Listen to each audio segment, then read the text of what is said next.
morning, good afternoon, or good evening. Wherever you are in the world, welcome and thank you for joining us. My name is Carl Anthony, and this is AutoVision News Radio Live at AutoSens and InCabin Europe 2024. We are joined by Anas Chalak, Technology and Market Analyst for Imaging at Yole Group. Now, Anas is a member of the Imaging and Display team within the More Than More activities. That's M-O-O-R-E, More Than More activities.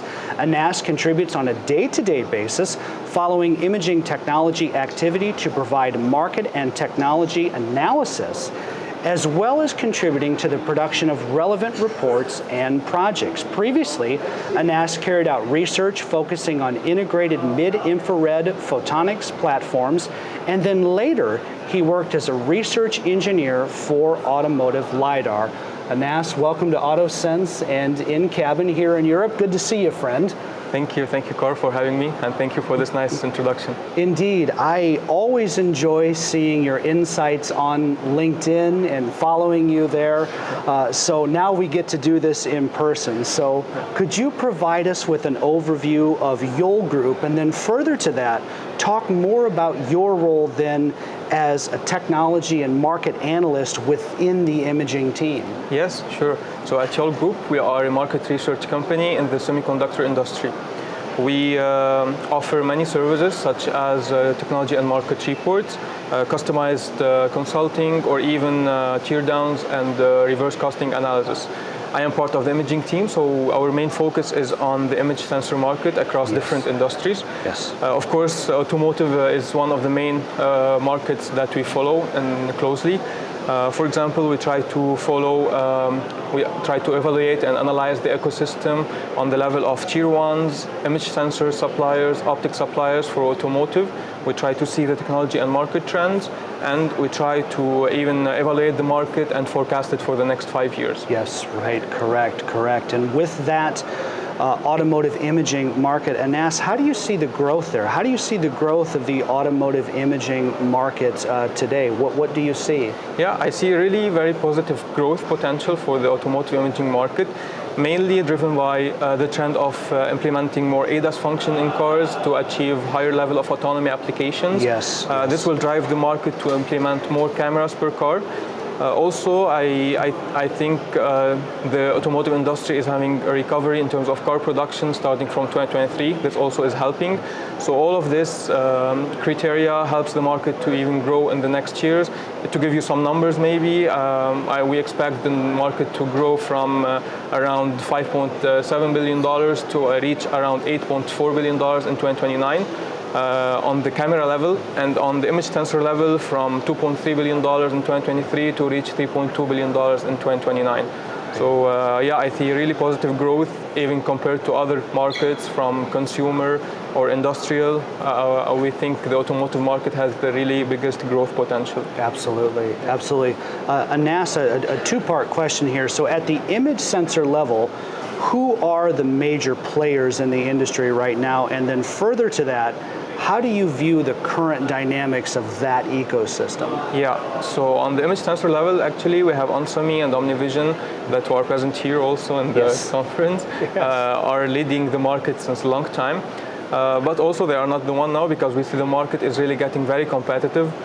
Such other companies such as Sony and Samsung are making effort to also gaining more market shares, and the market is really getting very competitive.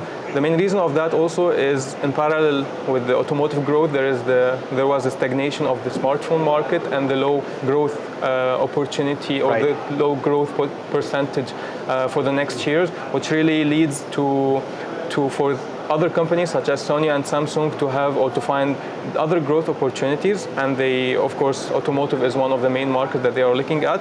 There is also some dynamics in China, for example, for companies such as SmartSense and Galaxy Core, who are also trying to gain some more market share there. So we see the market is really getting very competitive. But also that's really nice and exciting because we have more technology push on this level. Yes, and here in Barcelona, InCabin and AutoSens Europe 2024, cameras a central topic of discussion. You mentioned China, so bringing those two together now, cameras and China. So at the camera level, how is the rise of the Chinese automotive camera supply chain, how does that influence the market?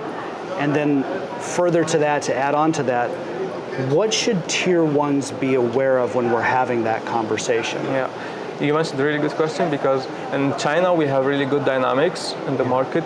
So we see, for example, players or companies that were providing only the optics, such as Sony Optical, for example, and Ofilm, who were supplying the optics of camera modules. Now they are really providing the whole camera module and system. Right. So they are really competing with the traditional tier one in the Chinese market. The Chinese market is the most growing market, I would say, with the highest implementation rate of cameras per car, with all of the electrification cars that are there. This dynamic also, it's not just from optic suppliers, but also other companies such as Hikvision, who comes from industrial application. Yes. DJI, who are known from their drone expertise, who are also trying to gain some market share in China. With all of this competition, traditional tier one, I would say that they are searching more for innovation now, to really provide solution with more innovation, with higher, for example, margin to gain, to be able to really maintain their leading position in the market. For example, we see viewing cameras now that are really used to apply some ADAS function, like park assist, for example, that we didn't see them before. So I would say, yeah, bring innovations, working more on the also software level. This will also be a good direction to go in. Right, right. Anas, because both you and I are in the automotive industry, when we log into our LinkedIn profiles and we look at our feed, we see software-defined cars and autonomous cars and EVs, and there's always the question there of architecture. That is something that you and I see very, very commonly. So from your vantage point, from your role in the work that you do at Yole Group, are we close to achieving an optimal sensor architecture in vehicles to complement cameras? Or is there still room for improvement, or is there still things that we would need to consider? Yeah.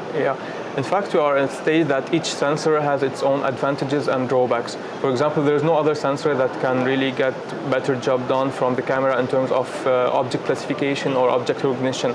But also cameras, for example, if you look, they are visible cameras, and at low light conditions at night, the performance will drop a bit, for example, and then you will need maybe different types of cameras or LiDARs, for example, where you will get the 3D information. I would say also, and there's now the emergence of 4D radar imaging. So I would say that it will really depend on the application, on the use case, what we will need to achieve, what is the level of autonomy that we need to achieve to really have the good combination of sensors between them. It will also depend on the cost, because also the automotive industry is really cost-driven and cost-sensitive. Right. So in this topic, in fact, I will also present tomorrow about LiDARs, and also I will give an overview about the LiDARs market, discuss and analyze the ecosystem, and discuss the technology and market trends. So also, if anyone is interested, he can join the talk. And I want to encourage all of our AutoSens and InCabin attendees and viewers to connect with Anas on LinkedIn. And I mean this when I say this truly, my friend, that your content on LinkedIn is extremely helpful at getting through the noise. As I mentioned, when you log into our LinkedIn accounts, if you're in the automotive industry, you are hit from every direction with software-defined car this, software-defined car that, electrification this, electrification that. And I have always felt like your content has really been focused on the facts and the numbers and the key specifications and the key figures that really put clarity to all of the things we see on LinkedIn in the automotive industry around something like SDV. So I have benefited from your content, so I want to encourage all of our AutoSens and InCabin viewers, please connect with Anas on LinkedIn. I promise that you will enjoy following him. Excellent content he posts. But that being said, thank you, Anas. From all of us here at AutoSens and InCabin, have a great rest of the show. Good luck with your presentation tomorrow. Thank you. Have safe travels back home, and let's do this again sometime real soon. Thank you, Carl. Thanks a lot. More to come from AutoSens and InCabin Europe 2024 from the Fira de Barcelona alongside Anas Chalak. I'm Carl Anthony, AutoVision News Radio.